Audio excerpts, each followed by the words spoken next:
Boa noite, pessoal. Estamos aqui apresentando a atividade da terceira unidade. Nossa dupla que é formada por mim, Thalita e Stephanie Martins.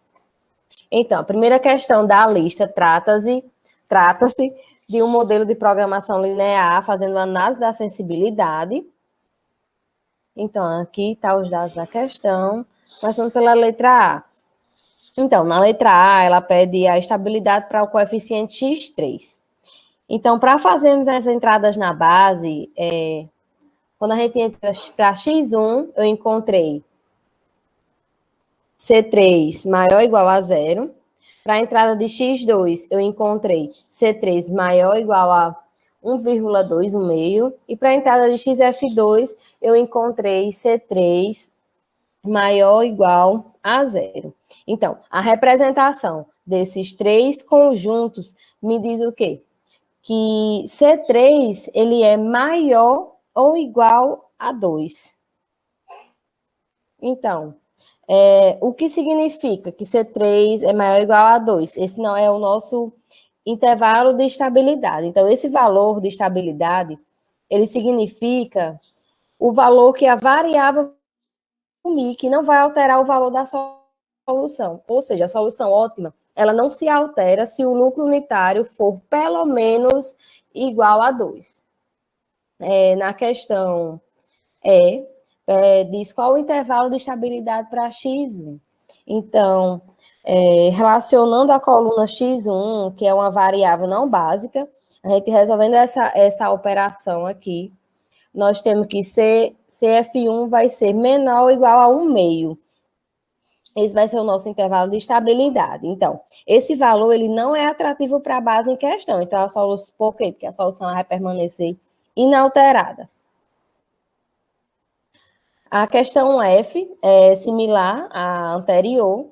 Qual o intervalo de estabilidade para x2? Então, agora a gente vai relacionar com a coluna x2, resolvendo a operação. Nós temos que C2 ele é menor ou igual a 0,75. E na questão... tá aqui. Na questão G, na alternativa G, ele supõe que um novo produto P4 use 2 unidades do recurso 1, uma unidade do recurso 2 e 3 unidades do recurso 3. Então, qual deverá ser o lucro unitário do valor? Então, 2 vezes o recurso 1 mais 1 vezes. Então, essa solução dá igual a 0,75. Ou seja, o lucro mínimo unitário é no valor de 0,75. Na alternativa H, pergunta qual o limite de aumento da disponibilidade desse recurso, de modo que mantenha a informação contida no custo da oportunidade. Então, a gente vai relacionar a coluna mais a coluna XF2, que seria justamente a coluna de folga, a variável de folga. Então, resolvendo essa equação, temos V igual a 28, temos V igual a menos 12 e temos V igual a menos 48. Então, o limite é igual a 28. E para o recurso R1, é similar à alternativa anterior também. A gente pega os dados dessa coluna e da variável de folga XF1. E a gente tem que o limite ele é infinito. Pronto.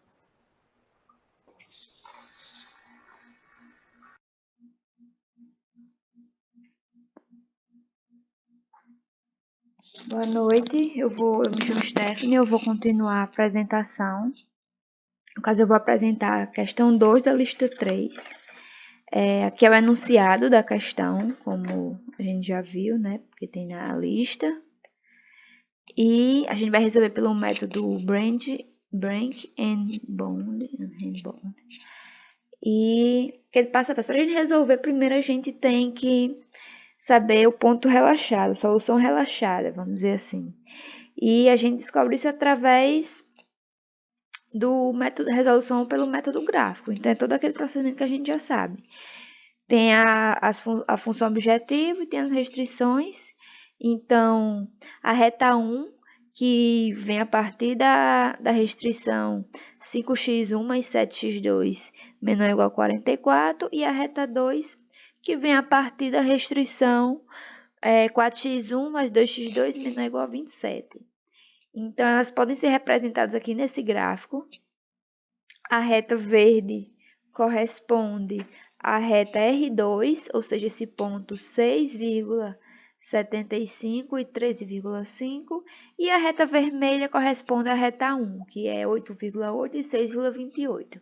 Essas bolinhas aqui nesse espaço quer dizer o local onde estão as possíveis soluções viáveis, e esse pontinho aqui quer dizer onde está o ponto ótimo. Para a gente descobrir o ponto ótimo, a gente somou as duas restrições e descobriu o valor de x1 e x2, que é respectivamente 5,61 e 2,278. Substituindo isso na função objetivo, dá o valor de 33,83, que é o valor de z. O que esses valores têm em comum? Nenhum é um valor inteiro. Então, por não ser um valor inteiro, a gente pode resolver através do método Branch and Bond. Foi isso que fizemos adiante.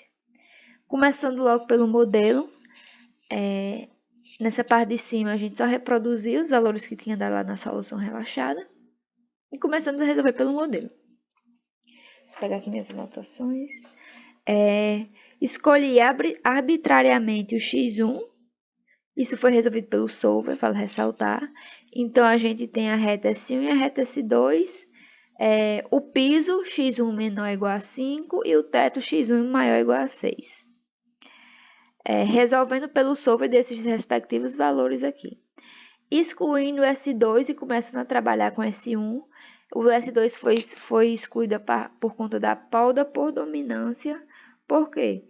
Porque Z no piso S1 é maior, então pode ter soluções melhores. Então, a gente escolheu trabalhar com o S1 e deixamos de lado o S2, fazendo a mesma lógica.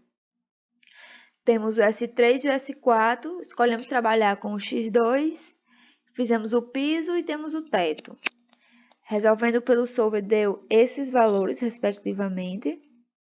E na reta S3 foi excluída por poda por integralidade. O que isso quer dizer? Todas as variáveis x1, x2 e z e o valor de z são inteiros, ou seja, é uma solução viável, só que não é a solução ótima. Então, a gente decidiu continuar trabalhando com a reta S4. É viável porque os valores são inteiros, mas o valor de z é menor do que o valor de z de S4. Então, a gente escolheu continuar a trabalhar com S4. Continuando da mesma maneira, a S5 e a S6. A S6 foi descartada por conta de inviabilidade. O que acontece? Se a gente adicionar essas variáveis, as que já tem, não vamos encontrar uma solução ótima. Por isso que foi uma poda por inviabilidade. E continuamos a trabalhar com S5. Continuando aqui a ramificação, né? Que é resolução a partir da S5. Temos S7 e S8. Resolvendo, escolhemos trabalhar com x2, fizemos o piso e o teto e resolvemos. O que corresponde à reta S7 foi descartado por conta de poda por integralidade, o que já foi explicado acima, né? Que são valores inteiros que dariam uma solução viável, só que não uma solução ótima. E por Z ser menor do que o Z da outra reta, no caso S8, escolhemos continuar trabalhando com essa outra reta, S8, vamos dizer assim. E assim sucessivamente. Escolhemos trabalhar com x1, fizemos o piso e o teto, deu esses resultados. S10 foi excluído por inviabilidade. Continuamos trabalhando com S9. Do S9 a gente ramificou para S11 e S12. O que acontece? Quando chega aqui em S11, a gente também tem pauta por integralidade. Aquela mesma coisa, números valores inteiros, só que o valor de Z da S12 é maior e pode ser que a gente tenha soluções melhores. Então, tentamos trabalhar com ela novamente. Aí, o que acontece? Quando a gente chegou no S14 e no S13, S14 teve pauta por inviabilidade e o S13, o que aconteceu? A gente percebeu que o Z de S13 é menor que o Z de S11, que no caso é esse aqui é 32 e aqui é 31,5. Então, a gente encontrou a nossa solução ótima, que no caso é x1 igual a 3, x2 igual a 4 e z igual a 32. Hoje vai fazer uma comparação. A solução relaxada, que é essa daqui, e esse resultado veio a partir do método gráfico, e a solução inteira, que vem a partir do método Branching Root. E o que, que a gente pôde concluir? Que esse valor de Z reduziu. Então, essa foi a conclusão que nós temos de um tipo de solução para outra. Bom, é isso. Obrigada pela atenção e até mais.